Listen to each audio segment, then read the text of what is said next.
Black Light, Cyberspace Ministry. Better listen up quick because you never know what you might get. Sugar, sugar, salt is soft. If you don't get off, it ain't my fault. And it came to pass. But let me qualify what I'm reading. This is Genesis 5:6. And it came to pass, when man began to multiply on the face of the earth, and the daughters were born unto them, the sons of God saw the daughters of men, and they were fair, and they took them wives of all which they choose. And the Lord said, My spirit shall not always strive with man, for that he is also is flesh. Yet his days shall be 120 years. There were giants in the earth in those days, and also after that, when the sons of God came in unto the daughters of man, and they bare children to them, the same became mighty men, which were of old men, of renown. One more.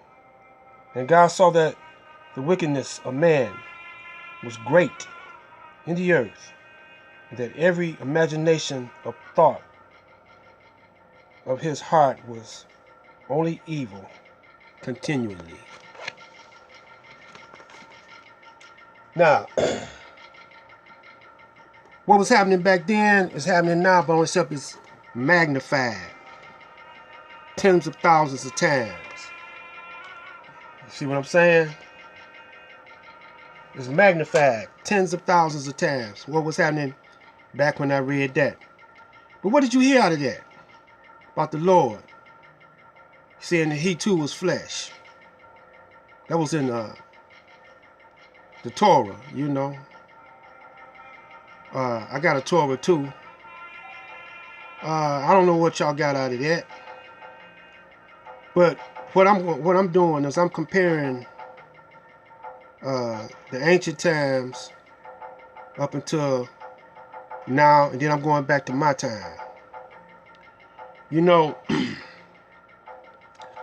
when I was born, it was 1946. And in 1946, it was the end of the Second World War. And reason why the Second World War jumped off because they said that the Japanese bombed Pearl Harbor. And I don't know if Pearl Harbor was officially a part of the United States back then or not. I got to study up on that, but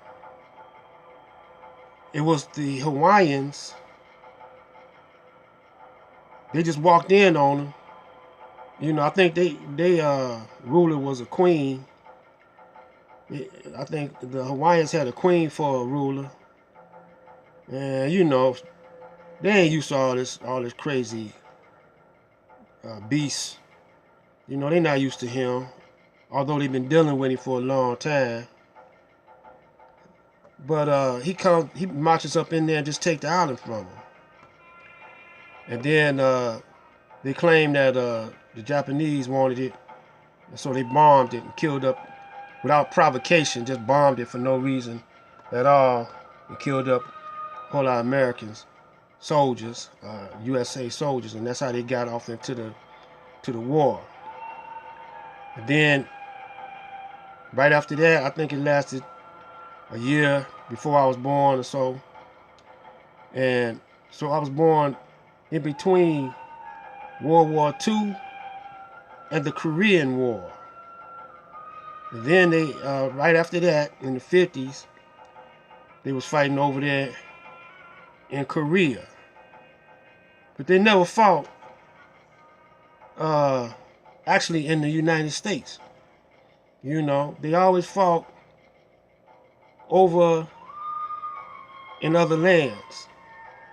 But what they did here was they put all the American-born Japanese in concentration camps, rounded them up and put them in concentration camps. You know? Then they went over there and just dropped a bomb on them, man. Now I wonder why they had to drop a bomb of that magnitude on the Japanese. You know, atomic bomb. Well, they was trying it out for one thing, seeing what kind of damage it could do. But I believe they was getting their ass whooped though. I believe them Japanese was whooping their ass, because I had a father-in-law that was over there, you know,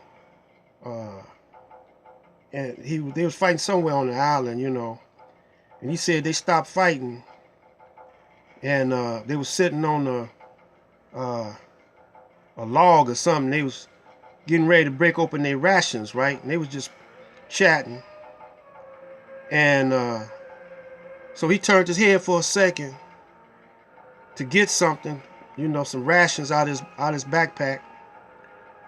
And when he looked to his partner, his head, he was still sitting on the log, but his head was gone. You know, but they didn't mess with him. You know, they didn't touch him. They just let him look at his partner's head, off his body. His head was gone. So I believe them Japanese was getting next to the troops, and that's why they knew the brothers could fight.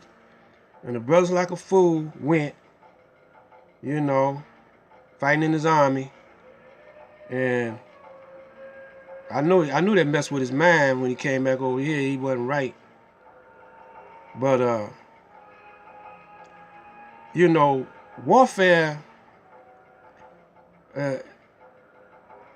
was started with the black man, with Britain. You know, they came over there. Well, really with Caesar. With Alexander. You know, probably somebody before him. You know, but he was the most famous one. And then with the Romans, then the British, the French, the Germans. All of Europe was over there in Africa. But y'all silly Negroes don't think that we at war with them. Just because we living side by side with them.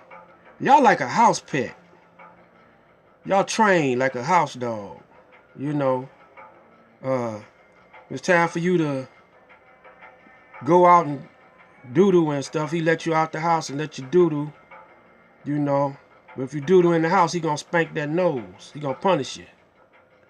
You know, and he feed you table scraps. You know. But y'all ain't even like his dog, because he love his dog over you. So y'all like a unwanted pet. You know, trained unwanted pet. I'm like that too. I say y'all because I know where he wants us to be at, and I know that he's at war with us. But y'all walking around there thinking y'all immune to him being war with us. So anyway, this is to wake y'all up.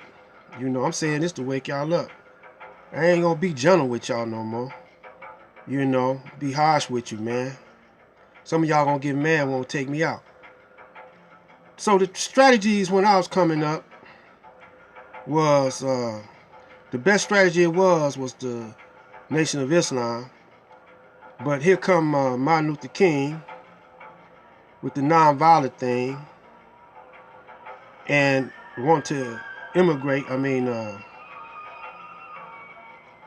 With the immigration strategy. And you see how it worked out for him. See, he was a boule. The brother only wised up after he started meeting with the Elijah Muhammad and Malcolm X. So then his speech started changing. But they don't, when he started speaking, it's a different tone of talk. But y'all don't hear when he start condemning the Caucasian. Y'all don't hear them kind of speech. So then the Caucasian let y'all have a Martin Luther King holiday, and half of them don't recognize it anyway. You ain't gonna get off with no pay. You ain't gonna get off unless your boss celebrated. But they just doing that because you're house trained. You're a house trained, unwanted pet. And everything. And you think that he loves you. You think you like his dog. He loves his dog better than... He cry over his dog getting killed, then he cry over you. Let his dog get shot down in the street and see how he react. Like you didn't kill one of his children, man. I'm gonna go to the Quran and read about when they was in caves. We're gonna get onto that, but I don't want to get on them like that now. I'm just preparing you and showing you that the times have not changed, man. Remember when they was sicking them dogs on us in the 50s? We was nonviolent. Well, I'm not advocating you to be violent, but I'm advocating you to be smart. You got to be smart now. You got to be wise now. We keep on going around in circles, man. Keep on going around in these circles, man. We got to stop doing that. We can't use 60 strategies now. The Panthers. I love Dr. Khalid, but he should have stayed with the Nation of Islam. Just like Malcolm should have stayed with the Nation of Islam. Or at least take the training, at least kept the training, stayed on his post. He knew the general orders. He should have kept that up. Relax that, man. At least I don't. I keep the general orders with me, man. So, even though I'm a renegade, I stay true to the game, true to the teachings. You know what I'm saying? So, Allah's the only one that could protect you. The all in all, the universe.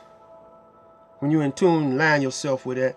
When Minister Farrakhan was talking about the Day of Atonement, a tone, he talking about a tone, right? A tone is a vibration, right? A tone is a vibration. And when you tune up to certain keys on the keyboard. The string instruments tune up to the piano. So you could be on one accord. So I don't want to go over on this.